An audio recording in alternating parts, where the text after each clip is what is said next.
Praise the Lord. Praise the Lord. Praise the Lord. ଏବଂ ଆଜି ପ୍ରେଜ୍ ଦ ଲର୍ଡ ସମସ୍ତଙ୍କୁ ପ୍ରେଜ୍ ଦ ଲର୍ଡ। ବହୁତ ଦିନ ପରେ ପୁଣି ପ୍ରଭୁ ସୁଯୋଗ ଦେଲେ, ଯଦ୍ୟପି ଗତ ରବିବାର ବୋଧେ ସୁଯୋଗ ଦେଇଥିଲେ, କିନ୍ତୁ ମୁଁ ଟିକେ ଲେଟ୍ ରେ ଜଏନ୍ କରିଥିଲି, ଯେହେତୁ ସେଦିନ ମୁଁ ଟ୍ରାଭେଲ କରିକି ଆସିଥିଲି ଆଉ ଲେଟ୍ ନାଇଟ୍ ରେ ହିଁ ପହଞ୍ଚିଥିଲି। ସେ ଯାହା ବି ହଉ, ବର୍ତ୍ତମାନ ଦି ଜଣ ସାନ ଶିଶୁଙ୍କର ଜନ୍ମଦିନ ଅଛି ଆଜି ବୋଲି ଆପଣ ମାନେ କହୁଥିଲେ। ଆମମାନଙ୍କର ଶ୍ରଦ୍ଧେୟ ବିନୟ ରାଉଳ ମହାଶୟ ଏବଂ ଆମମାନଙ୍କର ଖୋରା ମହାଶୟ, ମଧୁସ୍ମିତା ଭଉଣୀଙ୍କର ହଜବେଣ୍ଡ ବୋଧେ କିଶୋର ଖୋରା, ତାଙ୍କର ଜନ୍ମଦିନ ବୋଲି ମୁଁ ମନେ କରୁଛି। ତେଣୁ ଜନ୍ମଦିନ ମୁବାରକ ହଉ ସେମାନଙ୍କୁ। ପ୍ରଭୁ ବିଶେଷ ବିଶେଷ ଆଶୀର୍ବାଦ କରନ୍ତୁ, ଉତ୍ତମ ସ୍ୱାସ୍ଥ୍ୟ ସହିତ ଆହୁରି ଦୀର୍ଘାୟୁ ଦେଇ ପ୍ରଭୁଙ୍କର ଅନୁଗ୍ରହରେ ଏବଂ ବାକ୍ୟର ଶକ୍ତିରେ, ପବିତ୍ର ଆତ୍ମାଙ୍କ ଶକ୍ତିରେ, ଉତ୍ତମ ଶରୀରରେ ଆଗକୁ ବଢିବା ପାଇଁ ଏବଂ ବଞ୍ଚିବା ପାଇଁ ସାହାଯ୍ୟ କରନ୍ତୁ। ପ୍ରେଜ୍ ଦ ଲର୍ଡ, ହାଲେଲୁୟା। ତେବେ ଆସନ୍ତୁ ଆମମାନେ ଅତି ପରିଚିତ ବାକ୍ୟ ପଢିବା। ଜିସାୟ ତାର 43 ଅଧ୍ୟାୟ 18 ରୁ 19 ପଦ ପର୍ଯ୍ୟନ୍ତ କେହି ଜଣେ ପଢିବାରେ ସାହାଯ୍ୟ କରିବେ। ଜିସାୟ ପୁସ୍ତକ 43 ଅଧ୍ୟାୟ ତାର 18 ରୁ 19 ପଦ ପର୍ଯ୍ୟନ୍ତ, 18 ଏବଂ 19 ପଦ। ତୁମ୍ଭେମାନେ ଆଦ୍ୟ ବିଷୟ ସବୁ ସ୍ମରଣ କର ନାହିଁ, କିମ୍ବା ପୁରାତନ ବିଷୟ ସବୁ ବିବେଚନା କର ନାହିଁ। ଦେଖ, ଆମ୍ଭେ ଏକ ନୂତନ କାର୍ଯ୍ୟ କରିବା, ତାହା ଏବେ ଅଙ୍କୁରିତ ହେବ। ତୁମେମାନେ କି ତାହା ଜାଣିବ ନାହିଁ? ଆହୁରି ଆମେ ପ୍ରାନ୍ତର ମଧ୍ୟରେ ପଥ ଓ ଭୂମିରେ ନଦ ନଦୀ କରିବା। ମରୁଭୂମିରେ ନଦ ନଦୀ କରିବା। ପ୍ରେଜ୍ ଦ ଲର୍ଡ। ପ୍ରଭୁ ତାଙ୍କରି ପଠିତ ବାକ୍ୟରେ ଏବଂ ଶ୍ରବଣରେ ଆମମାନଙ୍କୁ ଆଶୀର୍ବାଦ କରନ୍ତୁ। ଆସନ୍ତୁ ଆମମାନେ ପଦେ ପ୍ରାର୍ଥନା କରିବା। ମଙ୍ଗଳମୟ ପ୍ରଭୁ, ତୁମ ନାମର ଧନ୍ୟବାଦ କରୁଛୁ, ତୁମ ନାମର ପ୍ରଶଂସା କରୁଛୁ। ଆଜିର ଏକ ବିଶେଷ ଦିନ ତୁମେ ଆମମାନଙ୍କୁ ଦେଖିବାକୁ ଦେଇଛ। ତୁମର ବିବିଧ ଦୟା ସକାଶେ ଏବଂ କରୁଣା ସକାଶେ ଆମମାନଙ୍କୁ ବିନଷ୍ଟ ହେବାକୁ ଦେଇନାହଁ। ପ୍ରତି ପ୍ରଭାତରେ ତୁମରି ବିଶ୍ୱସ୍ତତା ନୂତନ ଭାବରେ ତୁମେ ଆମମାନଙ୍କ ଜୀବନରେ ପ୍ରକାଶ କରି ଆସୁଅଛ, ସେଥିପାଇଁ ଧନ୍ୟବାଦ କରୁଅଛୁ। ଆମମାନଙ୍କର ପାପ, ଆମମାନଙ୍କର ଅଯୋଗ୍ୟତା, ଆମମାନଙ୍କର ଅଧର୍ମ ସକଳ ତୁମେ କ୍ଷମା କରିଅଛ, ସେଥିପାଇଁ ଧନ୍ୟବାଦ କରୁଅଛୁ। ଏହି ନୂତନ ପ୍ରଭାତରେ ପ୍ରଭୁ ତୁମରି ପବିତ୍ର ଚରଣ ତଳକୁ ତୁମର ପବିତ୍ର ବାକ୍ୟ ନେଇ ପ୍ରଭୁ ଆମମାନେ ଆସିଅଛୁ ତୁମରି ରବ ଶୁଣିବା ପାଇଁ। ପ୍ରଭୁ ଏହି ବାକ୍ୟରୁ ତୁମେ ଆମମାନଙ୍କୁ କଣ ଶିକ୍ଷା ଦେବା ପାଇଁ ଚାହୁଅଛ ଆମେ ଜାଣୁନା। କେବଳ ପବିତ୍ର ଆତ୍ମା ତୁମେ ଆମମାନଙ୍କର ବକ୍ତା ହୁଅ ଏବଂ ମୁଁ ଦିନ ଅଯୋଗ୍ୟ ଦେଇ ପ୍ରଭୁ ତୁମରି ଲୋକମାନଙ୍କୁ ତୁମରି ରବ ଶୁଣିବାରେ ତୁମେ ସାହାଯ୍ୟ କର। ମଙ୍ଗଳମୟ ପରମେଶ୍ୱର, ଏ ବାକ୍ୟ ଦେଇ ଆମମାନଙ୍କୁ ପ୍ରତ୍ୟେକଙ୍କୁ ତୁମେ ସଞ୍ଜୀବିତ କର, ନୂତନୀକୃତ କର ଏବଂ ପ୍ରଭୁ ତୁମରି ମହିମା ମନ୍ତେ ବଞ୍ଚିବା ପାଇଁ ପ୍ରତ୍ୟେକଙ୍କୁ ତୁମେ ସାହାଯ୍ୟ କର। ଗୌରବ ତୁମେ ନିଅ। ମୁଁ ଦିନକୁ ତୁମରି କ୍ରୁଶର ପଛ ଭାଗରେ ଲୁଚାଅ ଏବଂ ତୁମର ରବ ଶୁଣିବାରେ ପ୍ରତ୍ୟେକଙ୍କୁ ସାହାଯ୍ୟ କର। ମହିମା ତୁମକୁ ଦେଇ ଯୀଶୁଙ୍କ ପ୍ରିୟ ନାମରେ ମାଗୁଅଛି, ଆମେନ୍, ଆମେନ୍। ଆମମାନଙ୍କ ମଧ୍ୟରେ ଏପରି ପ୍ରତ୍ୟେକ ଅଛୁ ଯେ ଆମମାନଙ୍କ ଜୀବନରେ କିଛି ନା କିଛି ନୂଆ ବିଷୟ ଘଟୁ ବୋଲି ଆମେ ଚାହିଁଥାଉ ବା ଇଚ୍ଛା କରିଥାଉ ଯେ ମୋ ଲାଇଫରେ ନୂଆ ହେଉ, ସବୁ କିଛି ନୂଆ ଘଟୁ, ସବୁ କିଛି ନୂତନ ବିଷୟ ସବୁ ଆମେ ଚାହିଁଥାଉ। କେହି କଣ ଚାହିଁବା ସବୁବେଳେ ଖାଲି ପୁରୁଣାରେ ହିଁ ରହିବା ପାଇଁ? ଆମର ଯଦି ଘର ପୁରୁଣା ହେଇଗଲା ମାନେ ନୂଆ ଘର କିଣିବା ପାଇଁ ଚେଷ୍ଟା କରିଥାଉ ବା ବନେଇବା ପାଇଁ ଚେଷ୍ଟା କରିଥାଉ। ଗାଡି ଯଦି ପୁରୁଣା ହେଇଗଲା ନୂଆ ଗାଡି ନେବା ପାଇଁ ଚେଷ୍ଟା କରିଥାଉ। ଶାଢୀ ଯଦି ପୁରୁଣା ହେଲା ନୂଆ ଶାଢୀ କିଣିବା ପାଇଁ ଚେଷ୍ଟା କରିଥାଉ। ଆମମାନଙ୍କର ଜାମା, ଆମମାନଙ୍କର ପୋଷାକ ପରିଚ୍ଛନ୍ନ ଯାହାକି ଆମେ ବ୍ୟବହାର କରିଥାଉ ନିତ୍ୟ ନିତ୍ୟ, ସେ ସମସ୍ତ ଯେତେବେଳେ ପୁରୁଣା ହୁଏ ତାକୁ ଆମେ ନୂଆ ଜିନିଷଟେ ଘରେ ଭର୍ତ୍ତି କରିବା ପାଇଁ ଚେଷ୍ଟା କରିଥାଉ। ଟିଭି, ଫ୍ରିଜ ପୁରୁଣା ହେଲା ତାକୁ କମ ଦାମରେ ବିକ୍ରି କରିଥାଉ କିମ୍ବା ଅନ୍ୟ କାହାକୁ ଆମେ ଦାନ କରିକି ମଧ୍ୟ ନୂଆ ଜିନିଷଟି ଭର୍ତ୍ତି କରିବା ପାଇଁ ଚେଷ୍ଟା କରିଥାଉ। ଆମମାନଙ୍କ ଜୀବନରେ ଆମେ ସମସ୍ତେ ଭୁଲ, ଅପରାଧ, ଅନ୍ୟାୟ, ଅଧର୍ମ କରିଥାଉ। ଯଦ୍ୟପି ଆମେ ଖ୍ରୀଷ୍ଟିଆନ, ତଥାପି ଆମମାନଙ୍କର ବିଗତ ଦିନ ଗୁଡିକରେ ଯୋଉ ସମସ୍ତ ଅଭ୍ୟାସ ଗୁଡାକ ରହି ଆସିଅଛି, ସେଭଳି କେତେକ ଅଭ୍ୟାସ ଆମମାନଙ୍କ ଜୀବନରେ ଦେଖିବାକୁ ମିଳିଥାଏ ବା ସେଭଳି କାର୍ଯ୍ୟ ଗୁଡାକ ମଧ୍ୟ ଆମେ କରିବାରେ ଅବହେଳା କରିନଥାଉ କିମ୍ବା ପୁରୁଣା ସ୍ୱଭାବ ବିଶିଷ୍ଟ କଥାବାର୍ତ୍ତା କରିବାରେ ମଧ୍ୟ ଆମେ ଅବହେଳା କରିନଥାଉ। ଆମମାନଙ୍କ ଜୀବନରେ ଅନେକ ସମୟରେ ଆମେ ବିଫଳତାର ସମ୍ମୁଖୀନ ହଉ, ଅସଫଳତାର ସମ୍ମୁଖୀନ ହଉ, ଫଳହୀନତାର ସମ୍ମୁଖୀନ ହଉ, ଏ ସମସ୍ତ ଅନୁଭୂତି ପ୍ରତ୍ୟେକଙ୍କର ରହିଛି। ଆମମାନଙ୍କ ମଧ୍ୟରୁ କେହି ବାଦ ପଡିବେ ନାହିଁ। ବେଳେ ବେଳେ ଏସବୁ କଣ କରେ ନା ପାପ, ଅପରାଧ, ଅନ୍ୟାୟ, ଅଧର୍ମ, ଅରାଜକତା, ଅସଫଳତା, ଅନିୟମିତତା ବା ଅବିଶ୍ୱସ୍ତତା, ବିଫଳତା ଇତ୍ୟାଦି ଆମମାନଙ୍କୁ କଣ କରେ, ଗୋଟେ ଦାସ ରୂପେ ବାନ୍ଧିକିରି ରଖିଦିଏ, ଯଦ୍ୱାରା ଏ ସମସ୍ତର ବନ୍ଧନରୁ, ପିଞ୍ଜରାରୁ ଆମେ ମୁକୁଳି ପାରିନଥାଉ, ବାହାରକୁ ଆସି ପାରିନଥାଉ। ପରମେଶ୍ୱର କିନ୍ତୁ ଆମମାନଙ୍କ ନିମନ୍ତେ ଏକ ପ୍ରତିଜ୍ଞା ଦେଇଅଛନ୍ତି। ତାଙ୍କ ବାକ୍ୟରେ ଅନେକ ସାନ୍ତ୍ୱନାମୂଳକ କଥା ସେ କହିଅଛନ୍ତି ଏବଂ ଏପରି ଜୀବନ ସେ ଦେଇଛନ୍ତି ଯୋଉ ଜୀବନକୁ ଉପଭୋଗ କରିବା ପାଇଁ ଅର୍ଥପୂର୍ଣ୍ଣ ଭାବରେ ଉପଭୋଗ କରିବା ପାଇଁ ସେମାନଙ୍କୁ ଏ ଜୀବନ ଦେଇଛନ୍ତି। ଅର୍ଥହୀନ ଭାବରେ ନୁହେଁ, ଉଦ୍ଦେଶ୍ୟହୀନ ଭାବରେ ନୁହେଁ, କିନ୍ତୁ ଗୋଟେ ଉଦ୍ଦେଶ୍ୟପୂର୍ଣ୍ଣ ଭାବରେ ଅର୍ଥପୂର୍ଣ୍ଣ ଭାବରେ ସେମାନଙ୍କୁ ଜୀବନ ଯାପନ କରିବା ପାଇଁ ଏ ଜୀବନ ସେ ଦେଇଛନ୍ତି। ପଢନ୍ତୁ ଯୋହନ 10:10 ପଢିବା ବି ଆବଶ୍ୟକ ନୁହେଁ, ଆମେ ସମସ୍ତେ ଜାଣୁ। ଯୀଶୁ କହିଲେ ମୁଁ ଆସିଅଛି ଯେପରି ତୁମେମାନେ ପ୍ରଚୁର ଜୀବନ ପାଅ। ସେଟା ଆମ ସମସ୍ତଙ୍କର ମୁଖସ୍ଥ ପଦ, କିନ୍ତୁ ତା ତଳେ କଣ ଲେଖା ଅଛି? ଜାଣି ରଖ ଯେ ତୁମ୍ଭମାନଙ୍କର ବିପକ୍ଷ ଶୟତାନ ସେ କଣ କରୁଛି? ବା ଦିଆବଳ ସେ ଆସୁଛି ଚୋରି କରିବା ପାଇଁ, ବଦ୍ଧ କରିବା ପାଇଁ, ବିନାଶ କରିବା ପାଇଁ, କିନ୍ତୁ ମୁଁ ଆସିଛି ତୁମମାନଙ୍କୁ ଏକ ଜୀବନ ଦେବା ପାଇଁ, ଯୋଉ ଜୀବନ ଅନନ୍ତ ଜୀବନ, ପ୍ରଚୁର ପରିମାଣରେ ତୁମମାନଙ୍କ ମଧ୍ୟରେ ଉଛୁଳି ଉଠୁଥିବ ସେ ଜୀବନ। ସେଇ ପ୍ରକାର ଜୀବନ ସେ ଦେବା ପାଇଁ ଆସିଅଛନ୍ତି। ଦିଆବଳ ଆମମାନଙ୍କୁ ମନେ ପକେଇଦବ ସବୁବେଳେ କଣ କରିବା ପାଇଁ? ନା ଆମର ପୁରୁଣା ବିଷୟ ସବୁ ସେ ମନେ ପକେଇବ। ଆମର ଅତୀତକୁ ସେ ଆଣିଦବ ଆମ ସମ୍ମୁଖକୁ, ଯଦ୍ୱାରା ଆମେ ଈଶ୍ୱର ଦତ୍ତ ସୁନ୍ଦର ଜୀବନକୁ ଉପଭୋଗ କରିପାରିବୁ ନାହିଁ। ଏଇଟା ଶୟତାନର ଇଚ୍ଛା। ଶୟତାନ ଚାହିଁବ ସବୁବେଳେ ଯେ ପରମେଶ୍ୱରଙ୍କର ଅଦ୍ୱିତୀୟ ପୁତ୍ର ପ୍ରଭୁ ଯୀଶୁ ଖ୍ରୀଷ୍ଟଙ୍କ ଦ୍ୱାରା ଯୋଉ ଅନନ୍ତ ଜୀବନ, ଯୋଉ ଶାଶ୍ୱତ ଜୀବନ, ଯୋଉ ସୁନ୍ଦର ଜୀବନ, ଯୋଉ ଅଲୌକିକ ଜୀବନ, ଯୋଉ ଅନନ୍ତ ଜୀବନ ଆମମାନଙ୍କୁ ଦିଆଯାଇଅଛି ବିନା ମୂଲ୍ୟରେ, ସେ ଜୀବନକୁ ଉପଭୋଗ କରିବା ପାଇଁ, ଏନ୍ଜୟ କରିବା ପାଇଁ ଆମେ ଯୋଉ ଆଗକୁ ବଢୁଛୁ ତାକୁ ବାଧା ଦେବା ପାଇଁ ଶୟତାନ ସବୁବେଳେ ଚେଷ୍ଟା କରିଥାଏ। କାରଣ ଶୟତାନ କେବେ ହେଲେ ଚାହିଁବ ନାହିଁ ଯେ ଆମ ଜୀବନରେ କିଛି ନୂଆ ହେଉ ବୋଲି, ନୂଆ ଘଟୁ ବୋଲି। କିନ୍ତୁ ଆନନ୍ଦର ବିଷୟ ଏହି ଯେ ପରମେଶ୍ୱର ଚାହାନ୍ତି ଯେ ଆମ ଜୀବନରେ ପ୍ରତ୍ୟେକଙ୍କୁ ସେ କହିବା ପାଇଁ ଚାହୁଁଛନ୍ତି ତୁମେ କିଛି ନୂଆ ବିଷୟ ଆରମ୍ଭ କର, ତୁମ ଜୀବନରେ କିଛି ନୂଆ ହେଉ, ତୁମ ଜୀବନରେ ନୂଆ ବିଷୟ କିଛି ଘଟୁ। ଆଉ ସେ ନିଜେ କହୁଛନ୍ତି ମୁଁ ଚାହେଁ ତୁମ ଜୀବନରେ ନୂଆ କରିବାକୁ। I want to do something new. I want to start afresh in your life. ତୁମ ଜୀବନରେ ମୁଁ ନୂଆ କରିବାକୁ ଚାହୁଁଛି। ତେବେ ଆପଣ କଣ ଖୁସି ନୁହନ୍ତି? ଆପଣ କଣ ଚାହାନ୍ତି ନାହିଁ ଯେ ପରମେଶ୍ୱର କିଛି ନୂତନ ବିଷୟ ଆପଣଙ୍କ ଜୀବନରେ, ମୋ ଜୀବନରେ କରନ୍ତୁ ବୋଲି?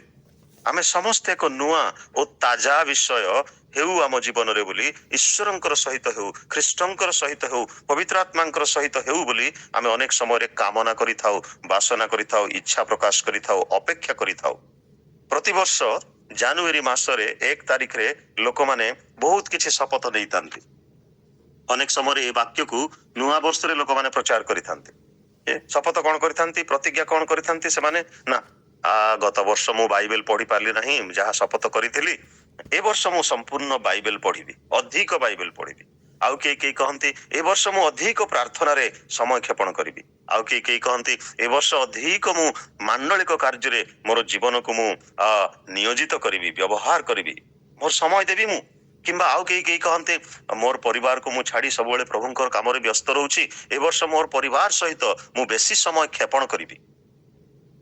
এই ପ୍ରକାର ଭାବରେ ଲୋକମାନେ ମନସ୍ଥ କରିଥାନ୍ତି। କିନ୍ତୁ ବର୍ଷ ଆରମ୍ଭରୁ ମାସେ, 2 ମାସ, 3 ମାସ, 4 ମାସ, 5 ମାସ ପର୍ଯ୍ୟନ୍ତ ହୁଏତ କରନ୍ତି, ତାପରେ ପୁଣି ଯେମିତିକୁ ସେମିତି କାର୍ଯ୍ୟର ବ୍ୟସ୍ତତା ହଉ କିମ୍ବା ଅନ୍ୟ କୌଣସି କାରଣ ହଉ ସେମାନେ ଶିଥିଳ ହେବାକୁ ଲାଗନ୍ତି, ସଫଳ ହେଇପାରନ୍ତି ନାହିଁ, ବିଫଳ ହେଇ ଚାଲନ୍ତି, ଅନିୟମିତ ହେଇ ଚାଲନ୍ତି, ବିଶୃଙ୍ଖଳିତ ହେଇ ଚାଲନ୍ତି। এই ପ୍ରକାର ଭାବରେ ଜୀବନ ଯାପନ କରିବାକୁ ଆରମ୍ଭ କରନ୍ତି। ପୁଣି ବର୍ଷ ଶେଷ ହେଲା ବେଳକୁ ମଣ୍ଡଳୀକୁ ଆସିବା ତ ଛାଡନ୍ତୁ, ଗିର୍ଜା ଉପାସନାରେ ଯୋଗ ଦେବା ଛାଡନ୍ତୁ, ଅନେକ ସମୟରେ ସେମାନେ ଭୁଲି ଯାଆନ୍ତି। ତାପରେ ଡିସେମ୍ବର ମାସ ଆସିଲେ ଆହୁରି ନିଜର ଉଦ୍ଯୋଗ ସେମାନେ ପ୍ରକାଶ କରନ୍ତି। ଯାହା କରିବାକୁ ନିଷ୍ପତ୍ତି କରିଥାନ୍ତି ସେ ସମସ୍ତ ସେମାନେ ଆଉ କରିପାରି ନଥାନ୍ତି।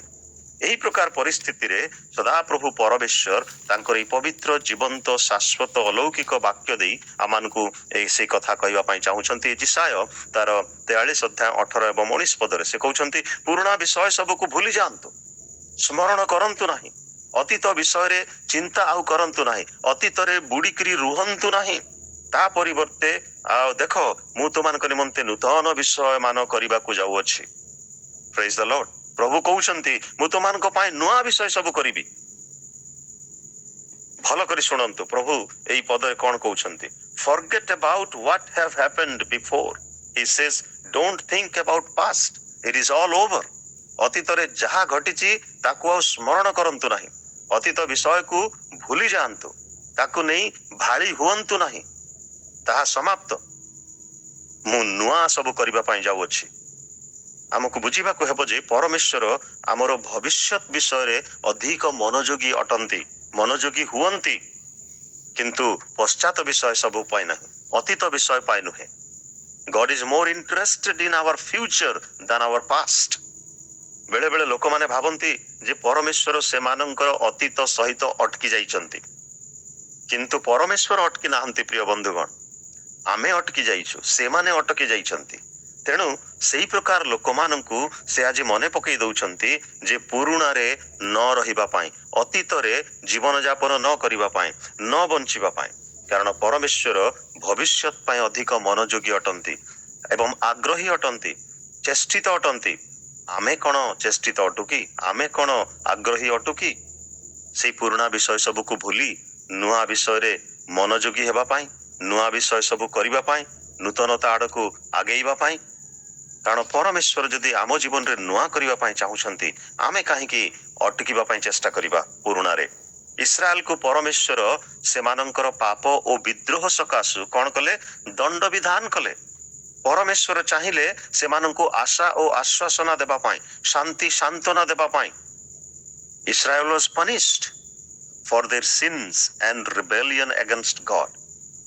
ପରମେଶ୍ୱର ଦଣ୍ଡ ଦିଅନ୍ତି, ମାତ୍ର ସେ ଭୁଲି ଯାଆନ୍ତି ନାହିଁ। ସେ ଦଣ୍ଡ ବିଧାନ କରନ୍ତି, ଶୃଙ୍ଖଳିତ କରନ୍ତି, ଶାସନ କରନ୍ତି, କିନ୍ତୁ ସେ ପାଶୋରି ଯାଆନ୍ତି ନାହିଁ, ଭୁଲି ଯାଆନ୍ତି ନାହିଁ।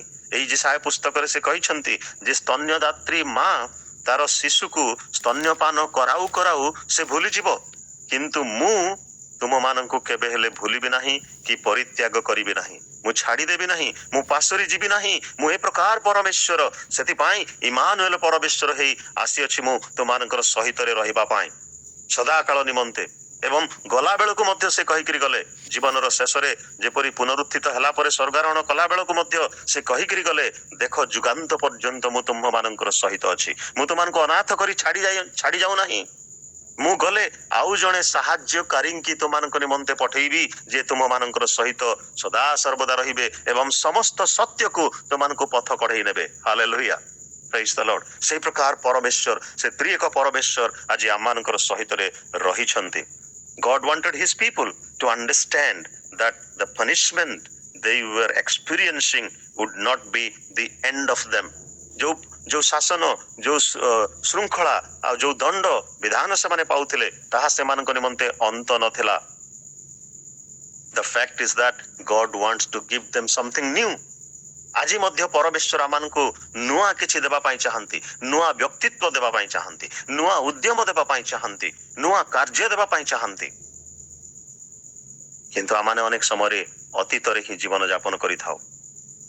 ପରମେଶ୍ୱର ଚାହିଁଲେ ଯେ ଯେଉଁ ଦଣ୍ଡ ଲୋକମାନେ ପାଇଲେ, ଅନୁଭବ କଲେ, ସେଇଟା ସେମାନଙ୍କ ପାଇଁ ଶେଷ ବୋଲି ସେମାନେ ନ ଭାବନ୍ତୁ, ଅନ୍ତ ବୋଲି ସେମାନେ ନ ଭାବନ୍ତୁ। ସେ ଚାହିଁଲେ ସେମାନଙ୍କୁ ଏକ ନୂତନ ଆରମ୍ଭ ଦେବା ନିମନ୍ତେ, ଏକ ତାଜା ଷ୍ଟାର୍ଟ ଦେବା ନିମନ୍ତେ, ସେମାନଙ୍କର ଜୀବନରେ ଏକ ନୂଆ ସକାଳ ଉଦୟ କରିବା ନିମନ୍ତେ ପରମେଶ୍ୱର ଚାହିଁଲେ। ଅନ୍ୟପଟେ ଇସ୍ରାଏଲ ଭାବୁଥିଲେ ଏବଂ ନିରୁତ୍ସାହିତ ହେଉଥିଲେ ଯେ ଏହା ହିଁ ସେମାନଙ୍କର ଅନ୍ତ ବୋଲି। ସେମାନେ ଅନେକ ପଥ ଅତିକ୍ରମ କରି ଯାଉଥିଲେ, ସେମାନେ ମରୁ ପ୍ରାନ୍ତରରେ ଯାତ୍ରା କରୁଥିଲେ, ସେମାନେ ପାପ କଲେ, ବିଦ୍ରୋହ କଲେ, ପରମେଶ୍ୱରଙ୍କର ବିରୁଦ୍ଧରେ ବହୁତ କଥା କହିଲେ। ମୂଷାଙ୍କ ବିରୁଦ୍ଧରେ, ଯାହାଙ୍କୁ ମୂଷା ନେତୃତ୍ୱ ଦଉଥିଲେ, ତାଙ୍କ ବିରୁଦ୍ଧରେ ମଧ୍ୟ ସେମାନେ କଥା କହିଲେ। ସେମାନେ ଭାବୁଥିଲେ ଯେ ପରମେଶ୍ୱର ଆଉ ସେମାନଙ୍କର ପରମେଶ୍ୱର ହୋଇ ରହିବେ ନାହିଁ, କାରଣ ବାରମ୍ବାର ସେମାନେ ମନେ ପକାଉଛନ୍ତି ଯେ ମିଶରରେ ଆମେ ଏ ପ୍ରକାର ଥିଲୁ, ମିଶରରେ ଆମେ ଏ ପ୍ରକାର ଥିଲୁ, ମିଶରରେ ଆମେ ଏ ପ୍ରକାର ଖାଉଥିଲୁ, ମିଶରରେ ମାନେ ଏ ପ୍ରକାର ଜୀବନ ଯାପନ କରୁଥିଲୁ। କିନ୍ତୁ ସେମାନେ ଯେ ଗୁଲାମୀ ଥିଲେ ସେ କଥାକୁ ସେମାନେ ଭୁଲି ଯାଉଥିଲେ, କିନ୍ତୁ ମନେ ପକାଉଥିଲେ କଣ ଖାଉଥିଲେ, କଣ ପିଉଥିଲେ। ହୁଏତ ସେମାନେ ଭାବୁଥିଲେ ଯେ ଆଉ ପରମେଶ୍ୱର ସେମାନଙ୍କୁ ରକ୍ଷା କରିବେ ନାହିଁ, ସେଥିପାଇଁ ସେମାନେ ପୁରାତନ ବିଷୟ ସବୁରେ ଡୁବିକିରି ରହୁଥିଲେ। ଅତୀତର ଉଦ୍ଧାର ଓ ବିଜୟକୁ ସେମାନେ ସ୍ମରଣ କରୁଥିଲେ। ପଥ ମଧ୍ୟରେ ଯେତେବେଳେ ସେମାନେ ଯୁଦ୍ଧ କରୁଥିଲେ, ସୁଫସାଗର ଯେତେବେଳେ ସେମାନେ ପାର ହେବା ପାଇଁ ଆସିଲେ, ମହାସମୁଦ୍ର ଠିଆ ହେଇଛି ସମ୍ମୁଖରେ, ପାର କେମିତି ହେବେ? କିନ୍ତୁ ମୂଷାଙ୍କର ଥ୍ରୁରୁ ଯୋଉ ଆଶ୍ଚର୍ଯ୍ୟ କର୍ମ ହେଲା, ମୂଷାଙ୍କ ଜରିଆରେ ପରମେଶ୍ୱର ଯୋଉ ଆଶ୍ଚର୍ଯ୍ୟ କର୍ମ କଲେ, ସମୁଦ୍ରକୁ ଶୁଷ୍କ ଭୂମି କରେଇ ଦେଇ ସେମାନଙ୍କୁ ଶୁଷ୍କ ଭୂମିରେ ଗମନ କରାଇଲେ। ଜଳ ଦୁଇ ପାଖରେ କାନ୍ଥ ପରି ଠିଆ ହେଇଗଲା, ଆଉ ପରମେଶ୍ୱରଙ୍କର ଲୋକମାନଙ୍କୁ, ଇସ୍ରାଏଲୀୟ ମାନଙ୍କୁ ସେ ପାର କରାଇଲେ, ଶତ୍ରୁ ହସ୍ତରୁ ଉଦ୍ଧାର କଲେ, ରକ୍ଷା କଲେ। କଲେ ଆଉ ମିଶ୍ରୀୟ ମାନେ ଯେତେବେଳେ ତାଙ୍କ ପଛରେ ଗୋଡେଇ ଆସିଲେ ମହାସମୁଦ୍ରରେ ସମସ୍ତେ ବୁଡିମଲେ। ଏଇ ପ୍ରକାର ଆଶ୍ଚର୍ଯ୍ୟ କର୍ମରେ ସେମାନେ ଡୁବିକିରି ରହିଛନ୍ତି, ସମସ୍ତେ ମନେ ପକଉଛନ୍ତି। ଅନେକ ସମୟରେ ଆମେ ମାନେ ମଧ୍ୟ ମନେ ପକେଇଥାଉ। ଏବେ ଜନ୍ମଦିନକୁ ମନେ ପକଉଛୁ, ମରଣ ଦିନକୁ ଆମେ ମନେ ପକେଇଥାଉ, ବିବାହ ଉତ୍ସବର ଦିନକୁ ବା ଅତୀତର ବିଷୟ ଗୁଡାକ ମନେ ପକେଇବା, କିନ୍ତୁ do not dwell in the past. ସେଇ ପୁରୁଣାରେ ବାସ କରିବା ନାହିଁ। ସେମାନେ ପୁରାତନ ବିଷୟକୁ ମନେ କଲେ କିନ୍ତୁ ଭବିଷ୍ୟତକୁ ଆଉ ଦେଖିପାରିଲେ ନାହିଁ। That is why God said, I am going to do something new for you. ସେଥିପାଇଁ ପରମେଶ୍ୱର କହୁଛନ୍ତି ମୁଁ ତୁମମାନଙ୍କ ନିମନ୍ତେ ନୂଆ କରିବାକୁ ଯାଉଛି, ନଦ ନଦୀ ଉତ୍ପନ୍ନ କରିବାକୁ ଯାଉଛି ମରୁ ପ୍ରାନ୍ତରରେ। ହୋଇପାରେ ଆଜି ଆପଣଙ୍କର ଅବସ୍ଥା, ଆମମାନଙ୍କର ଅବସ୍ଥା ଠିକ ସେଇପରି। ଆପଣ ଭାବୁଛନ୍ତି ଅନେକ ଭୁଲ, ଅନେକ ଅପରାଧ, ଅନେକ ପାପ, ଅନେକ ଅଧର୍ମ, ଅନେକ ଅନ୍ୟାୟ ମୁଁ କରୁଅଛି ମୋ ଲାଇଫରେ। ଗିର୍ଜା ଯାଉଛି, ଦାନ ଦଉଛି, ଦଶମାଂଶ ବି ଦଉଛି, ଆଉ ବେଳେ ବେଳେ ଅଧିକ ଦଶମାଂଶ ବି ମୁଁ ଦେଇ ଦଉଛି, ଅଧିକ ଦାନ ବି ମୁଁ ଦେଇ ଦଉଛି। ହୁଏତ ଭାବୁଛି ମୋର ପାପ କ୍ଷମା ହେଇଯିବ ଦାନ ଦେଇଦେବା ଦ୍ୱାରା। ଅନେକ ଲୋକ ସେ ପ୍ରକାର କରନ୍ତି। ପାପ କରି ଚାଲିଥିବେ, ଟଙ୍କା ପଇସା ବେଶୀ ହେଇଗଲେ ଅଧିକ ଦାନ ଦେଇଦେବେ, ଭାବନ୍ତି ପାପ କ୍ଷମା ମୋର ହେଇଯିବ। ପ୍ରଭୁ ମୁଁ ଏତେ ଦାନ ଦଉଛି, ଏତେ ଦକ୍ଷିଣା ଦଉଛି, ମୋର ପାପ କ୍ଷମା କରିବେ ନାହିଁ କି? କିନ୍ତୁ ସ୍ୱୀକାର କରନ୍ତି ନାହିଁ, ସେଇ ପୁରୁଣା ସ୍ୱଭାବରେ ଜୀବନ ଯାପନ କରନ୍ତି। ଅତୀତର ବ୍ୟକ୍ତିତ୍ୱରେ ସେମାନେ ଜୀବନ ଯାପନ କରନ୍ତି। ଯୋଉ ମିଷ୍ଟେକ୍ସ କରୁଥିଲେ, ଯୋଉ ଅପରାଧ କରୁଥିଲେ, ସେଇଥିରେ ହିଁ ସେମାନେ ରହିଯାନ୍ତି। ତେଣୁ ପରମେଶ୍ୱର ଆଉ କିଛି କରିବେ ନାହିଁ ବୋଲି ସେମାନେ ମନେ ମନେ ଭାବନ୍ତି। ପରମେଶ୍ୱରଙ୍କ ଠାରେ ଆଉ ନୂତନ କିଛି କରିବାର ଭବିଷ୍ୟତ ଆଉ ସେମାନେ ଦେଖିପାରନ୍ତି ନାହିଁ। ସେଇ ପରିପ୍ରେକ୍ଷୀରେ ଗଡ୍ ଇଜ ଟେଲିଂ ଦେମ୍, ପରମେଶ୍ୱର ଆଜି ଏଇ ପ୍ରକାର ଚିନ୍ତାଧାରା କରୁଥିବା ଲୋକମାନଙ୍କୁ ଏ କଥା କହୁଛନ୍ତି। ଏଇ ପ୍ରକାର ପୁଅ ଝିଅ ମାନଙ୍କୁ ଏ କଥା ସେ କହୁଛନ୍ତି, ହେ ମୋହର ପୁତ୍ର, ହେ ମୋହର କନ୍ୟା, ଏହା ଶେଷ ହୋଇନାହିଁ। ତୁମ ପାଇଁ ମୋ ପାଖରେ ଯୋଜନା ଅଛି, ତୁମ ନିମନ୍ତେ ମୋ ପାଖରେ ଉତ୍ତମ ସଂକଳ୍ପ ଅଛି, ମଙ୍ଗଳର ସଂକଳ୍ପ ଅଛି, ଅମଙ୍ଗଳର ସଂକଳ୍ପ ନୁହେଁ। ଆଉ ମୁଁ ତୁମ ନିମନ୍ତେ ନୂଆ ବିଷୟ କରିବାକୁ ଯାଉଅଛି। ନୂତନତାକୁ ଆଲିଙ୍ଗନ କର। ତେବେ କଣ କରିବାକୁ ହବ? ପ୍ରଥମ କଥା ମୁଁ କହିବି, ଚେଞ୍ଜ ୟୁର ଫୋକସ। ଆପଣଙ୍କର ଦୃଷ୍ଟି କେନ୍ଦ୍ରକୁ ବଦଳାନ୍ତୁ। ପ୍ରଥମ ବିଷୟ ହଉଛି ଆମମାନଙ୍କର ଦୃଷ୍ଟି କେନ୍ଦ୍ରକୁ ବଦଳେଇବା ଦରକାର। ଗେଟ୍ ଦ ଫର୍ମର ଥିଙ୍ଗସ, ପୁରାତନ ବିଷୟ ସବୁକୁ ଭୁଲି ଯାଆନ୍ତୁ। Do not dwell in the past, ଅତୀତରେ ମାନେ ରହିଯାଆନ୍ତୁ ନାହିଁ, ବାସ କରନ୍ତୁ ନାହିଁ। ଇଂରାଜୀରେ ଆଉ ଗୋଟେ କଥା ମୁଁ କହିବି, quit looking behind and start looking ahead. ଅର୍ଥାତ୍ ଅତୀତର ବିଷୟ ସବୁକୁ ଭୁଲି ଯାଅ ବା ପଛକୁ ଅନେଇବା ଛାଡ, ଆଗକୁ ଅନେଇବାକୁ ଆରମ୍ଭ କର। ଆମେ ସମସ୍ତେ ଜାଣୁ, ଆପଣ ମାନେ ମନେ ପକଉଥିବେ ଲୋଟଙ୍କର ସ୍ତ୍ରୀ ଯେତେବେଳେ ପରମେଶ୍ୱର ସେମାନଙ୍କୁ ବାହାର କରି ଆଣୁଥିଲେ ସୋଦମ ଏବଂ ଗମୋରା ଠାରୁ। ଆଦି ପୁସ୍ତକ 19 ଅଧ୍ୟାୟ ତାର 26 ପଦ ଜଣେ ପଢନ୍ତୁ, ଆଉ ଲୁକ 17ର 32 ପଦ ମଧ୍ୟ ପଢନ୍ତୁ। ସେ ସ୍ଥାନରେ ଆମମାନଙ୍କୁ କୁହାଯାଉଛି ଲୋଟଙ୍କର ସ୍ତ୍ରୀର କଥା ସ୍ମରଣ କର, ଲୁକ ପୁସ୍ତକରେ କୁହାଯାଉଛି। ଆଉ ଆଦି 19ର 26 ପଦ ଟିକେ ପଢନ୍ତୁ, ସେଥିରେ ଜଣା ପଡିବ ଲୋଟଙ୍କର ସ୍ତ୍ରୀ କଣ ହେଲେ ପଛକୁ ଅନେଇବା ଦ୍ୱାରା। ଆମେ ସମସ୍ତେ ଜାଣୁ ସେ ଲବଣ ସ୍ତମ୍ଭ ହେଲେ। ସେହି ସମୟରେ ଲୋଟର ଭାର୍ଯ୍ୟା ପଛ ଆଡ଼କୁ ଅନାଇବାରୁ ସେ ଲବଣ ସ୍ତମ୍ଭ ହେଲେ।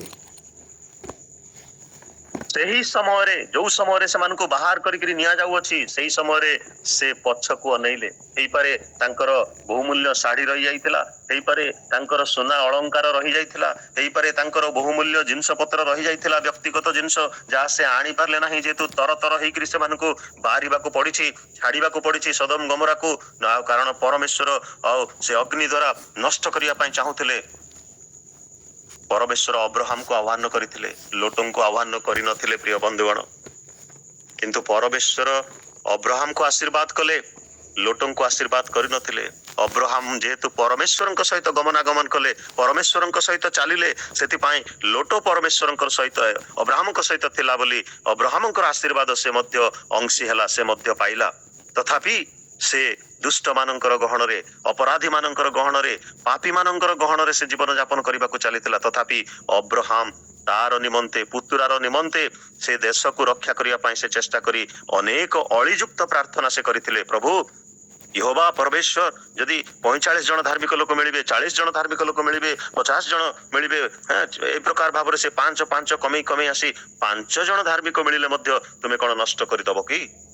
ସେ ଅଳିଯୁକ୍ତ ପ୍ରାର୍ଥନା କରି ସେ ଦେଶକୁ ରକ୍ଷା କରିବା ପାଇଁ ଚାହୁଁଥିଲେ। କିନ୍ତୁ ଏ ସ୍ଥାନରେ ଆମେ ଦେଖିବାକୁ ପାରୁଛୁ ଯେ ଲୋଟଙ୍କର ସ୍ତ୍ରୀ ପଛକୁ ଅନେଇବାରୁ ସେ ଲବଣ ସ୍ତମ୍ଭ ହେଲେ। If you look backward, your progress will be arrested. ଆଜି ଆପଣ ସମ୍ମୁଖକୁ ଦେଖି ଚାଲିବା ଆବଶ୍ୟକ, ପରମେଶ୍ୱରଙ୍କ ଆଡକୁ ଦେଖିବା ଆବଶ୍ୟକ, ପଶ୍ଚାତ ବିଷୟକୁ ଭୁଲି ଆଗକୁ ଅନେଇବା, ଆଗକୁ ଦୌଡ଼ିବା ଆବଶ୍ୟକ। ସାଧୁ ପାଉଲ ମଧ୍ୟ ସେ କଥା କହନ୍ତି। ଫିଲିପିଓ ତାର 3 ଅଧ୍ୟାୟ 13 ଏବଂ 14 ପଦରେ ଟିକେ ପଢନ୍ତୁ। ତେସାନ ଲେଖା ଅଛି ଯେ ମୁଁ ପଶ୍ଚାତ ବିଷୟ ସବୁ ଭୁଲି ସମ୍ମୁଖରେ ଥିବା ବିଷୟ କୁ ଆଉ ସେଇ ଖ୍ରୀଷ୍ଟ ଯୀଶୁଙ୍କ ଠାରେ ଯୋଉ ପଣ ଅଛି ସେ ତାହା ପାଇବା ପାଇଁ ମୁଁ ଦୌଡୁଅଛି। ଏ କଥା ସାଧୁ ପାଉଲ କହନ୍ତି। ପଢନ୍ତୁ ଫିଲିପିଓ 3 ତାର 13 ଏବଂ 14 ପଦ। ହେ ଭାଇମାନେ, ମୁଁ ଏପର୍ଯ୍ୟନ୍ତ ତା ଧରିଅଛି ବୋଲି ମନେ କରୁନାହିଁ, କିନ୍ତୁ ଗୋଟିଏ ବିଷୟ ମୁଁ କରୁଅଛି, ପଶ୍ଚାତ୍ ବିଷୟ ସବୁ ମନରୁ ଦୂର କରି ସମ୍ମୁଖରେ ଥିବା ବିଷୟଗୁଡ଼ିକ ପ୍ରତି ଦୃଷ୍ଟି ରଖି ଖ୍ରୀଷ୍ଟ ଯୀଶୁଙ୍କଠାରେ ଈଶ୍ୱରଙ୍କ ସ୍ୱର୍ଗୀୟ ଆହ୍ୱାନର ପଣ ପାଇବା ନିମନ୍ତେ ପ୍ରାଣପଣ କରି ଲକ୍ଷ୍ୟ ସ୍ଥଳକୁ ଦୌଡୁଅଛି। ପ୍ରେଜ୍ ଦ ଲର୍ଡ, ହାଲେଲୁୟା। ସେ ସମ୍ମୁଖକୁ ଦୌଡୁଅଛନ୍ତି, ସେ ପଛକୁ ଆଉ ଅନଉନାହାନ୍ତି। ଆଉ ମାଥ୍ୟୁ ପୁସ୍ତକରେ ମଧ୍ୟ ଗୋଟେ କଥା ଲେଖା ଅଛି, ଯେ ଲଙ୍ଗଳରେ ହାତ ଦେଇ ପଛକୁ ଅନାଏ ସେ ଈଶ୍ୱରଙ୍କ ରାଜ୍ୟର ଯୋଗ୍ୟ ନୁହେଁ। ତେଣୁ ଏଇ ସମୟରେ ପ୍ରଭୁ ଆମମାନଙ୍କୁ ଚେତନା ଦଉଛନ୍ତି, ପରାମର୍ଶ ଦଉଛନ୍ତି, ଏ ବାକ୍ୟ ଦ୍ୱାରା କଥା କହୁଛନ୍ତି ଯେ ପୁରୁଣା ବିଷୟରେ ଜୀବନ ଯାପନ ନ କରୁ, ପୁରୁଣା ବିଷୟରେ ପୁରୁଣା ସ୍ୱଭାବରେ ଆମମାନେ ଅଟକି ନ ଯାଉ। ଅନେକ ସମୟରେ ଲୋକମାନେ ବାପ୍ତିସ୍ମ ନିଅନ୍ତି, ପୁରୁଣା ଅଭ୍ୟାସ ସବୁ ଛାଡି ଦେଇ। ଏ ପ୍ରକାର ଲୋକମାନେ ଅଛନ୍ତି, ଯେତେବେଳେ ଡୁବନ ଦିଅନ୍ତି ସେମାନଙ୍କୁ ପଚାରନ୍ତି ବିଡି ଖାଉଥିଲ, ସିଗାରେଟ ଖାଉଥିଲ, ପାନ ଖାଉଥିଲ, ଗୁଟକା ଖାଉଥିଲ? ଆଜ୍ଞା ସବୁ ଛାଡି ଦେଇଛି। ଓକେ, ବାସ୍ ପ୍ରଭୁ ଯୀଶୁଙ୍କୁ ଗ୍ରହଣ କରିଛ? ହଁ ବିଶ୍ୱାସ କରୁଛି, ଗ୍ରହଣ କରିଛି। ଡୁବେଇ ଦିଅନ୍ତି ସେମାନଙ୍କୁ। ବାପ୍ତିସ୍ମ ନେଇଗଲା ପରେ ହୁଏତ ସପ୍ତାହ କିମ୍ବା 2 ସପ୍ତାହ ପରେ ପୁଣି ସେଇ ପୁରୁଣା ସ୍ୱଭାବକୁ ସେମାନେ ଫେରି ଯାଆନ୍ତି। ପୁରୁଣା ସ୍ୱଭାବକୁ ସେମାନେ ଫେରି ଯାଆନ୍ତି। ଯଦି ଆମମାନେ ଘୁଷୁରୀକୁ ଯେତେ ସର୍ଫ ଦେଇକରି, ଏରିଏଲ ସର୍ଫ, ଏକ୍ସେଲ ସର୍ଫ ଦେଇକରି ଧୋଇଲେ ମଧ୍ୟ ସେ ପୁଣି ଯାଇ କାଦୁଅରେ ଲଟପଟ ହବ।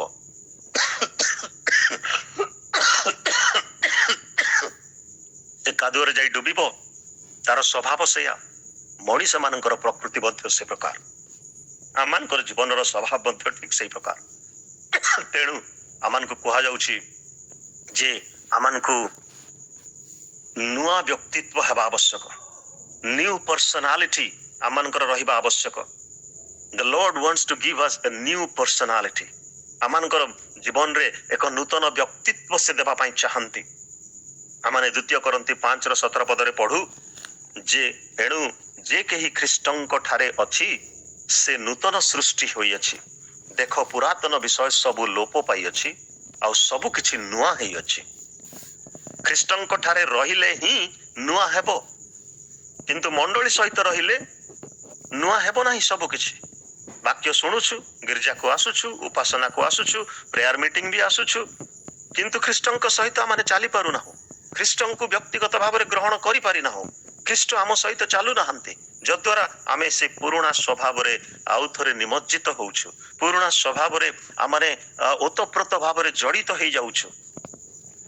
ଦେଖନ୍ତୁ ସାମୁଏଲ କଣ କଲେ ନା, ସାଉଲଙ୍କୁ ସେ କହିଲେ ଯେ God wants to change you into another person। ପ୍ରଥମ ସାମୁଏଲ 10 ଅଧ୍ୟାୟ ତାର 6 ପଦ ଟିକେ ପଢନ୍ତୁ। ଯେ ସଦାପ୍ରଭୁଙ୍କର ଆତ୍ମା ଯେତେବେଳେ ତାଙ୍କ ଉପରେ ଆସିବ ସେ କଣ ହେବେ ବୋଲି ଭାବବାଣୀ ସେ ସ୍ଥାନରେ କୁହାଯାଇଅଛି। ଟିକେ ଦେଖନ୍ତୁ ସାମୁଏଲ ତାଙ୍କୁ କଣ କହୁଛନ୍ତି ସାଉଲଙ୍କୁ। ସେତେବେଳେ ସଦାପ୍ରଭୁଙ୍କ ଆତ୍ମା ତୁମକୁ ଆକ୍ରାନ୍ତ କରିବେ, ତହିଁରେ ତୁମେ ସେମାନଙ୍କ ସହିତ ଭବିଷ୍ୟତ ବାକ୍ୟ ପ୍ରଚାର କରିବ ଓ ପରିବର୍ତ୍ତିତ ହୋଇ ଅନ୍ୟ ପ୍ରକାର ଲୋକ ହୋଇଯିବ। ପରିବର୍ତ୍ତିତ ହୋଇ ଅନ୍ୟ ପ୍ରକାର ଲୋକ ହବ। ଯେତେବେଳେ ପବିତ୍ର ଆତ୍ମା ଆମମାନଙ୍କ ଉପରେ ଆସନ୍ତି, the regeneration of the new humanity starts in our life। ପବିତ୍ର ଆତ୍ମା ଆମମାନଙ୍କ ଉପରେ ଆସିଲେ ଆମେ କେବଳ ପରଭାଷାରେ କଥା କହିବା ହିଁ ଆମମାନଙ୍କର ଏକମାତ୍ର ଲକ୍ଷ୍ୟ ନୁହେଁ। ନୂତନ ବ୍ୟକ୍ତିତ୍ୱ ଧାରଣ କରିବା ଆବଶ୍ୟକ, ନୂତନ ସ୍ୱଭାବ ଧାରଣ କରିବା ଆବଶ୍ୟକ, ନୂତନ ଚରିତ୍ର ଧାରଣ କରିବା ଆବଶ୍ୟକ। ଆତ୍ମାଙ୍କର ଫଳରେ ଫଳବାନ, ଫଳବତୀ, ଗୁଣବାନ, ଗୁଣବତୀ ହେବା ଆବଶ୍ୟକ। ହାଲେଲୁୟା। ସେ ଫଳ ଗୁଡାକ କୁଆଡେ ଗଲା? ଆତ୍ମାଙ୍କର ଫଳ ସବୁ କାହିଁ?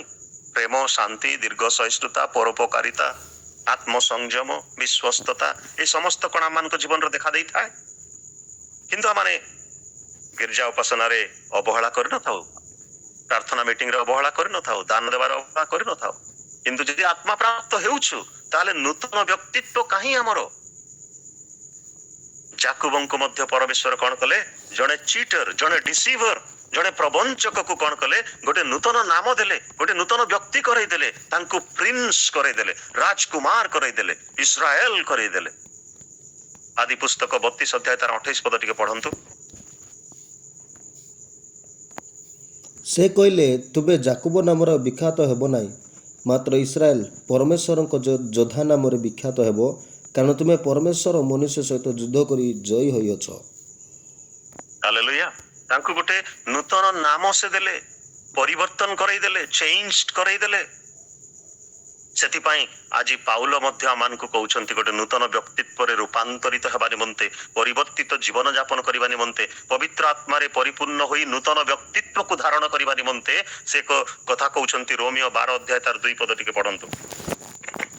ଏକ୍ସକ୍ୟୁଜ ମି।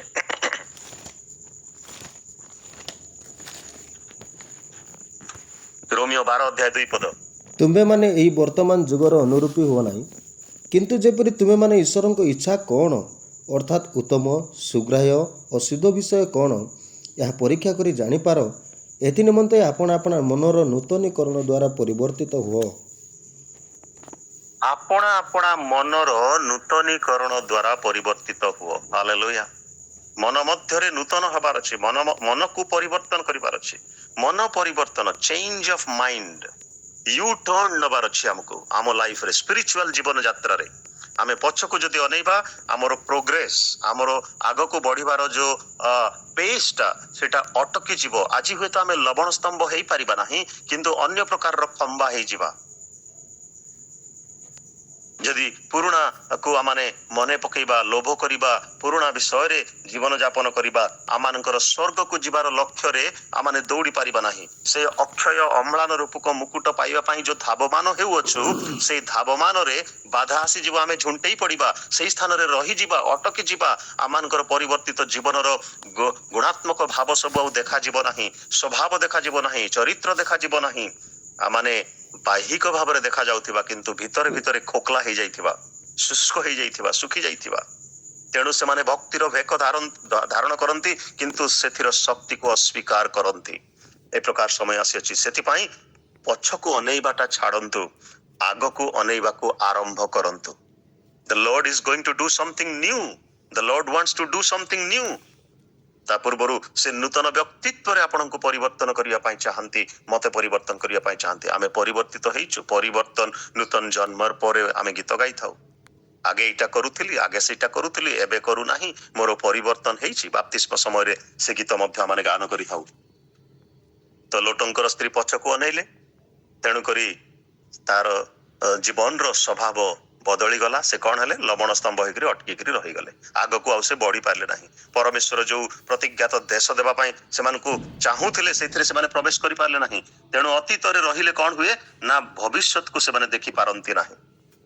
ସ୍ତିଫାନଙ୍କର କଥା ମୁଁ ମନେ ପକେଇବି। ତା ପୂର୍ବରୁ ଲୁକ 17:32 ଆପଣଙ୍କୁ ମୁଁ କହିଲି ଯେ ଲୋଟଙ୍କର ସ୍ତ୍ରୀର କଥା ସ୍ମରଣ କର ବୋଲି ସେ ସ୍ଥାନରେ ଲେଖା ଅଛି। ପଢନ୍ତୁ ଲୁକ 17:32। ଲୋଟଙ୍କର ସ୍ତ୍ରୀର କଥାକୁ କାହିଁକି ସ୍ମରଣ କରିବା? ଯେହେତୁ ସେ ପୁରୁଣା ସ୍ୱଭାବରେ ଜୀବନ ଯାପନ କରିବା ପାଇଁ ଇଚ୍ଛା କରୁଥିଲେ ବୋଲି ସେ ଲବଣ ସ୍ତମ୍ଭ ହେଲେ। ଆଜି କଣ ଆପଣ ସେ ପ୍ରକାର ହେବେ କି? ତାହେଲେ ସ୍ୱର୍ଗରେ ପ୍ରବେଶ କରିପାରିବେ ନାହିଁ। ଆପଣ ଅଟକି ଯିବେ, ଲବଣ ସ୍ତମ୍ଭ ନ ହେଇକିରି ମଧ୍ୟ ଅନ୍ୟ ଏକାର ସ୍ତମ୍ଭ ହେଇଯିବେ, ଆପଣ ଆଉ ଆଗକୁ ବଢି ପାରିବେ ନାହିଁ। ପଢନ୍ତୁ ସ୍ତ୍ରୀଙ୍କର କଥା ସ୍ମରଣ କର। ଲୋଟଙ୍କର ସ୍ତ୍ରୀର କଥା ସ୍ମରଣ କର। କାହିଁକି ସ୍ମରଣ କରିବା? ପୁରୁଣା ବିଷୟ, ଯେହେତୁ ସେ ପଛକୁ ଅନେଇକିରି ରହିଲା, ତେଣୁକରି ତାର ପ୍ରୋଗ୍ରେସ ବାଧା ହେଇଗଲା, ସେ ଆଗକୁ ବଢି ପାରିଲା ନାହିଁ। Therefore, if you look backward, your progress will be arrested, your spiritual journey will be arrested. ଆପଣଙ୍କର ଆତ୍ମିକ ଜୀବନ ଯାତ୍ରା ବାଧା ପାଇଯିବ, ସେଠି ଅଟକି ଯିବ, ବନ୍ଦ ହେଇଯିବ, ସ୍ଥଗିତ ହେଇଯିବ, ଆଉ ଆଗକୁ ଆପଣ ମାଡ଼ି ପାରିବେ ନାହିଁ। ଯଦି ଆପଣ ସ୍ୱର୍ଗ ଆଡକୁ ଅନେଇବେ, ସ୍ତିଫାନଙ୍କର କଥାକୁ ଦେଖନ୍ତୁ।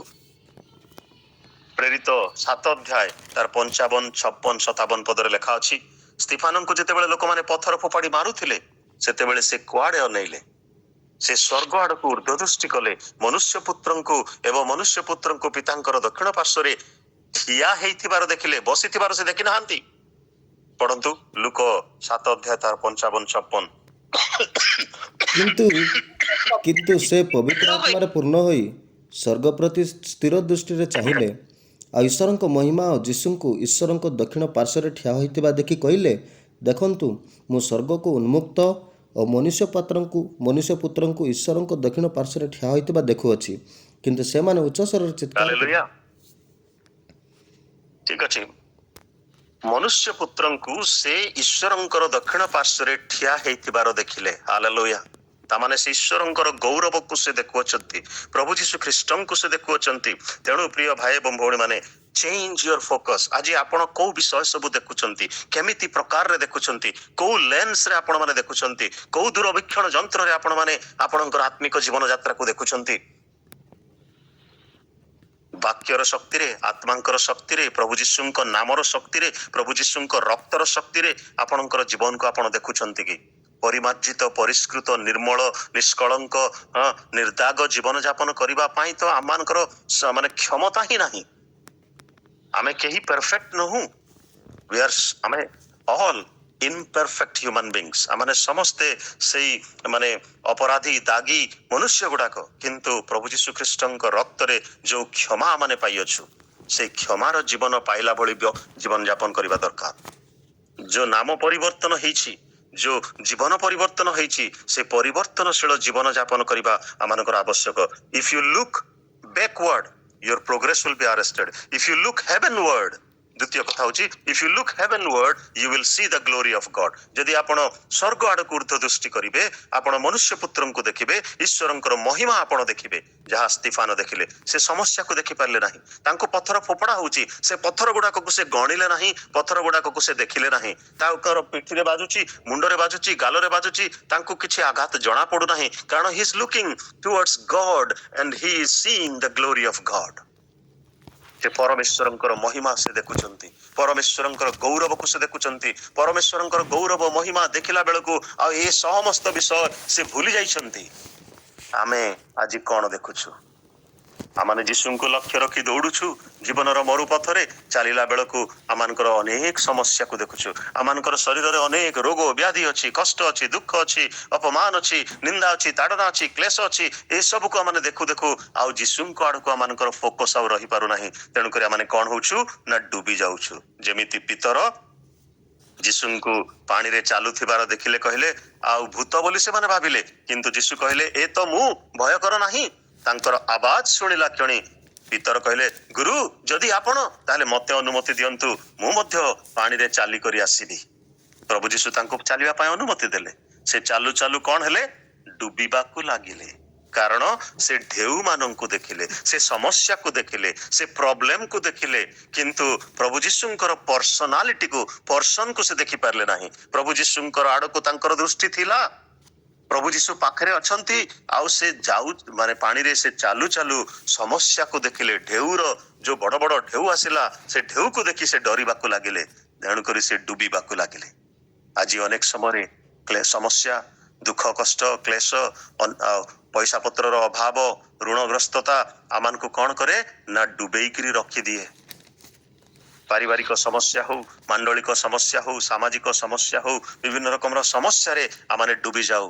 ତେଣୁ ଆମେ ଈଶ୍ୱରଙ୍କର ମହିମା ଦେଖିପାରିବୁ ନାହିଁ, ଆମେ ଯୀଶୁଙ୍କୁ ଆଉ ଦେଖିପାରିବୁ ନାହିଁ। କାରଣ ଆମେ ଯୀଶୁଙ୍କୁ ଦେଖୁ ଦେଖୁ ଆମେ ସମସ୍ୟା ମାନଙ୍କୁ ବେଶୀ ବଡ ବୋଲିକିରି ଆମେ ଦେଖୁଛୁ। କିନ୍ତୁ ସମସ୍ୟା ସମାଧାନକାରୀ ପରମେଶ୍ୱର ଯେ ଆମ ସମ୍ମୁଖରେ ଠିଆ ହେଇଛନ୍ତି, ଆମ ସହିତରେ ଅଛନ୍ତି, ସେ କଥାକୁ ଆମେ ଅନେକ ସମୟରେ ଭୁଲି ଯାଇଥାଉ, ପାସରି ଯାଇଥାଉ, ଅବହେଳା କରିଦେଇଥାଉ। ତେଣୁ ପ୍ରିୟ ଈଶ୍ୱରଙ୍କର ଲୋକମାନେ, ଯଦି ଆମେ ପଛକୁ ଅନେଇବା, ଆମମାନଙ୍କର ପ୍ରୋଗ୍ରେସ ଆରେଷ୍ଟ ହବ।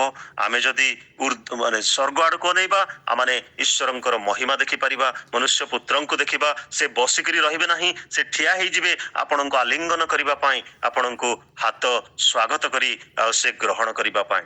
କିନ୍ତୁ ଆପଣ ଯଦି ସମସ୍ୟା ମାନଙ୍କୁ ଦେଖିବେ, ଚାରିଆଡକୁ ଦେଖିବେ, ଚାରି ପାଖକୁ ଦେଖିବେ, ହଁ ସେ ଏମିତି କରୁଛି ମୁଁ ବି ଏମିତି କରିବି, ସେ ସେମିତି କରୁଛି ମୁଁ ବି ସେମିତି କରିବି, ନହେଲେ ମତେ କଣ କହିବେ, ସମାଜରେ ଲୋକମାନେ ମତେ କଣ କହିବେ, ପଡୋଶୀ ମାନେ ମତେ କଣ କହିବେ।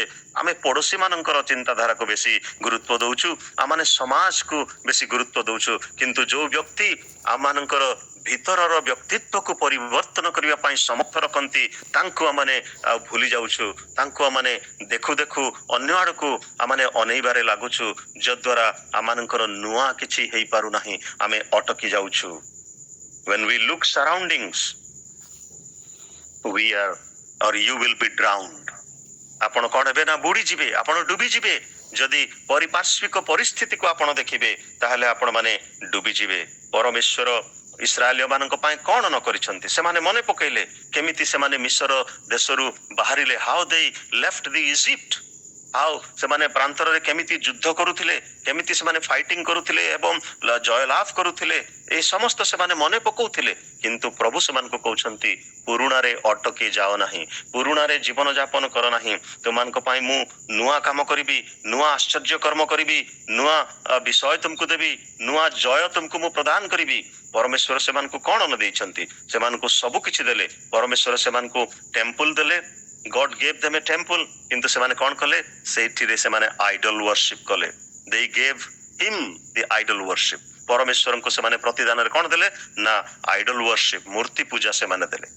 ପରମେଶ୍ୱର ସେମାନଙ୍କୁ ଆଉ ସତ୍ୟତା ଦେଖେଇଲେ, କିନ୍ତୁ ସେମାନେ ମିଥ୍ୟାରେ ରହିଲେ, ପ୍ରହେଳିକାରେ ସେମାନେ ରହିଲେ। ପରମେଶ୍ୱର ସେମାନଙ୍କୁ 10 ଆଜ୍ଞା ଦେଲେ, କିନ୍ତୁ 10 ଆଜ୍ଞାକୁ ସେମାନେ କଣ ଭାବିଲେ, ଏଇଟା ଗୋଟେ ପରାମର୍ଶ ବୋଲି ସେମାନେ ଭାବିଲେ ଏବଂ ଅବହେଳା କଲେ, ତଦନୁସାରେ ଜୀବନ ଯାପନ କରିପାରିଲେ ନାହିଁ। ପରମେଶ୍ୱର ସେମାନଙ୍କୁ ଧନ ସମ୍ପତ୍ତି ଦେଲେ, କିନ୍ତୁ ସେମାନେ ଦରିଦ୍ର ଓ ବିଧବା ଅନାଥ ମାନଙ୍କୁ ଆଉ ଉପଦ୍ରବ କରିବାକୁ ଲାଗିଲେ ସେ ଧନକୁ ୟୁଜ କରିକିରି। ପରମେଶ୍ୱର ସେମାନଙ୍କୁ ନିଜକୁ ନିଜେ ଦାନ କଲେ, କିନ୍ତୁ ସେମାନେ କଣ କଲେ, ତାଙ୍କୁ ରିଜେକ୍ଟ କଲେ, ତାଙ୍କୁ ଅଗ୍ରାହ୍ୟ କଲେ। କୌଣସି ବିଷୟ ପରମେଶ୍ୱରଙ୍କ ଠାରୁ ଗ୍ରହଣ କରିବା ଇସ୍ରାଏଲୀୟ ମାନଙ୍କ ପାଇଁ ଯୋଗ୍ୟତା ବିଶିଷ୍ଟ ନଥିଲା ବୋଲି ସେମାନେ ଭାବିଲେ। ପ୍ରିୟ ଈଶ୍ୱରଙ୍କ ଲୋକମାନେ, ମୁଁ ଏତିକିରେ ବନ୍ଦ କରିବା ପାଇଁ ଚାହିଁବି, ସମୟ ହେଇଗଲାଣି। ଆହୁରି ଅନେକ କାର୍ଯ୍ୟକ୍ରମ ଆପଣ ମାନଙ୍କର ରହିଛି। ଅତୀତର ବିଫଳତା ସବୁ ଆମମାନଙ୍କୁ କଣ କରେ, ଅନେକ ସମୟରେ ଧରି ରଖେ ଏବଂ ସେଥି ଦ୍ୱାରା ଆମମାନେ କଣ ହଉ, ଆଗକୁ ବଢି ନଥାଉ। ତେଣୁ ଏତିକି କହିବା ପାଇଁ ଚାହିଁବି ଯେ ଇସ୍ରାଏଲୀୟ ମାନେ ଅନେକ ଥର ବିଫଳ ହେଲେ ହେଁ, ପ୍ରତିଥର ଈଶ୍ୱରଙ୍କର ଆଶୀର୍ବାଦକୁ ସେମାନେ ଅଗ୍ରାହ୍ୟ କଲେ ହେଁ, ପରମେଶ୍ୱର ସେମାନଙ୍କର ଭଲ ବଦଳେ ମନ୍ଦ କରିବା ପାଇଁ ସେମାନେ ଈଶ୍ୱରଙ୍କର ଭଲକୁ ସେମାନେ ମନ୍ଦରେ ସବୁବେଳେ ପରିଣତ କରୁଥିଲେ। କିନ୍ତୁ ପରମେଶ୍ୱର ସବୁବେଳେ ମନ୍ଦ ବଦଳେ ଭଲ କରନ୍ତି। ଅଭିଶାପର ପରିବର୍ତ୍ତେ ସେ ଆଶୀର୍ବାଦ ଆଣି ଦିଅନ୍ତି ଆମମାନଙ୍କ ଜୀବନରେ। ପୁରୁଣା ଜୀବନକୁ ନୂତନ ବ୍ୟକ୍ତିତ୍ୱରେ ସେ ପରିପୂର୍ଣ୍ଣ କରିବା ପାଇଁ ଚାହାନ୍ତି। ଆଜି ଆମମାନଙ୍କ ଜୀବନରେ ଯଦି ପବିତ୍ର ଆତ୍ମାଙ୍କର ସ୍ପର୍ଶ ଆମେ ପାଇଛୁ, ପବିତ୍ର ଆତ୍ମାଙ୍କର ଗୁଣ ପାଇଛୁ, ଦାନ ପାଇଛୁ, ପୂର୍ଣ୍ଣତା ପାଇଛୁ, ତାହେଲେ ସେଭଳି ଭାବରେ ଆମମାନେ ଜୀବନ ଯାପନ କରିବା ଆବଶ୍ୟକ। ନୂତନତାରେ ମନର ନୂତନୀକରଣ ଦ୍ୱାରା ପରିବର୍ତ୍ତିତ ହୋଇ ନୂଆ ପୁରୁଷ ଭାବରେ, ନୂଆ ବ୍ୟକ୍ତିତ୍ୱରେ ଆମମାନେ ଜୀବନ ଯାପନ କରିବା ଆବଶ୍ୟକ। ଆଉ ଆମମାନେ ପଛକୁ ଅନେଇବା ନାହିଁ, ଲବଣ ସ୍ତମ୍ଭ ହେବା ନାହିଁ। ଆମମାନେ ଊର୍ଦ୍ଧ୍ୱକୁ ଅନେଇବା, ସମସ୍ୟା ମାନେ ନିନ୍ଦା ତାଡ଼ନା କ୍ଲେଶ ଯାହା ଆସିଲେ ମଧ୍ୟ ଆମମାନେ ଊର୍ଦ୍ଧ୍ୱକୁ ଅନେଇବା, ସ୍ୱର୍ଗ ଆଡକୁ ଅନେଇବା, ପ୍ରଭୁ ଯୀଶୁଙ୍କୁ ଅନେଇବା। ତାହେଲେ ଆମମାନେ ତାଙ୍କର ମହିମା ଦେଖୁ ଦେଖୁ ଜୀବନ ଯାପନ କରିବା। ପୁରୁଣା ରୀତି ରିୱାଜ ଅନୁସାରେ ଜୀବନ ଯାପନ କରିବା ଅନାବଶ୍ୟକ ଆମମାନଙ୍କ ପାଇଁ। ତାପରେ ଆମମାନେ ପାରିପାର୍ଶ୍ୱିକ ପରିସ୍ଥିତିକୁ ଯଦି ସବୁବେଳେ ଅନଉଥିବା, ତାହେଲେ ଆମମାନେ ଡୁବି ଯାଉଥିବା, ଆମମାନଙ୍କର ଆଉ ଅଗ୍ରସର ହେଇପାରିବ ନାହିଁ ଆଗକୁ। ପ୍ରଭୁ ଯୀଶୁଙ୍କୁ ଆମମାନେ ସମ୍ମୁଖା ସମ୍ମୁଖୀ ଯୋଉ ଦେଖିବାର ସୁଯୋଗ ଆମମାନଙ୍କର ରହିଛି, ତାହା ମଧ୍ୟ ବାଧା ପାଇଯିବ। ତେଣୁ ପ୍ରଭୁ ଆମମାନଙ୍କୁ ଏଇ ସଂକ୍ଷିପ୍ତ ଚିନ୍ତାଧାରାରେ ଆଶୀର୍ବାଦ କରନ୍ତୁ, ଯେପରି ଆମମାନେ ଆମମାନଙ୍କର ଫୋକସକୁ ଚେଞ୍ଜ କରିବା, ଆମମାନଙ୍କର ଦୃଷ୍ଟି କେନ୍ଦ୍ରକୁ ଆମମାନେ ବଦଳେଇବା, ଆମମାନଙ୍କର ମନକୁ ବଦଳେଇବା, ଆମମାନଙ୍କର ଜୀବନକୁ ଆମମାନେ ବଦଳେଇବା, ନୂତନ ପୁରୁଷ ନୂତନ ବ୍ୟକ୍ତିତ୍ୱ ହୋଇ ଆମମାନେ ସଦା ଜୀବନ ଯାପନ କରିବା। ଯଦ୍ୱାରା ପରମେଶ୍ୱର କଣ କରିବେ, ମରୁଭୂମିରେ ମଧ୍ୟ ଅସମ୍ଭବ ବିଷୟକୁ ମଧ୍ୟ ସେ ଆମମାନଙ୍କ ଜୀବନରେ ସମ୍ଭବ କରିବେ। ନଦ ନଦୀ ସେ ତିଆରି କରିବେ ଆମମାନଙ୍କ ଲାଇଫରେ। ଆମମାନଙ୍କର ଜୀବନ ଉଛୁଳି ଉଠୁଥିବ ତାଙ୍କର ଆଶୀର୍ବାଦର ପ୍ରାଚୁର୍ଯ୍ୟତାରେ। ପ୍ରଭୁ ପ୍ରତ୍ୟେକଙ୍କୁ ଆଶୀର୍ବାଦ କରନ୍ତୁ এই ସଂକ୍ଷିପ୍ତ ଚିନ୍ତାଧାରା ଦ୍ୱାରା। ଆଜିର ଦିନ ସମସ୍ତଙ୍କ ପାଇଁ ଆଶୀର୍ବାଦର ଦିନ ହଉ। ପ୍ରେଜ୍ ଦ ଲର୍ଡ। ଧନ୍ୟବାଦ।